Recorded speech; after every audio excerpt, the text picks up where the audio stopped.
Online search చేస్తే వివేక్ చూడమని పుస్తకం దొరికింది. వెంటనే రామకృష్ణ బుక్ స్టాక్ వెళ్ళాను, సిగ్నల్ రైల్వే స్టేషన్లో అక్కడ వివేకానంద చూడమని చదివాను. ఒక 10-15 పేజీలు చదవడంలో వెంటనే వైరాగ్యం వచ్చేసింది నాకు. వైరాగ్యం అది చదవడంలోనే కొంచెం చదవడంలోనే తర్వాత ఇంకా అప్పుడే డిసైడ్ చేసుకున్నా ఇల్లు వదిలిపెట్టాలి.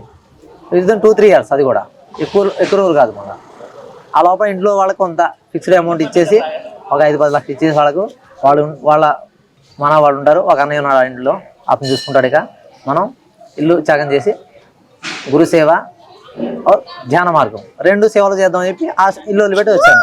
ఇల్లు వదిలిపెడదాం అనుకున్నాను. తర్వాత 3 years తర్వాత అట్లనే నమోనారే పేరు అట్లానే.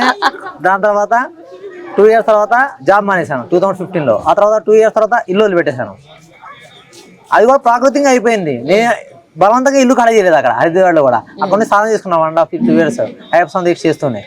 దాని తర్వాత కూడా ఇంకా కింద వేరే ప్రిన్సిపల్ ఉంటారు, ఆయన వచ్చేసి అంకుల్ గారు ఇంట్లోంచి గంటే అన్నాడు. ఆయన కింద వేరే ప్రిన్సిపల్, అయ్యో వాళ్ళ అబ్బాయి కూడా చనిపోయారు తర్వాత 2 years తర్వాత నాన్న తర్వాత. అయ్యో అలాగే ప్రాబ్లం వచ్చింది, యూరిన్లో ఫుల్ లావుగా అవుతూ చిన్నగా అవుతూ ఉండేవాడు. అలా 2 years తర్వాత చనిపోయాడు బాబు. అది ఇప్పుడు కూడా ఫోన్ చేస్తుంటారు సేవ గురించి అని చెప్పి.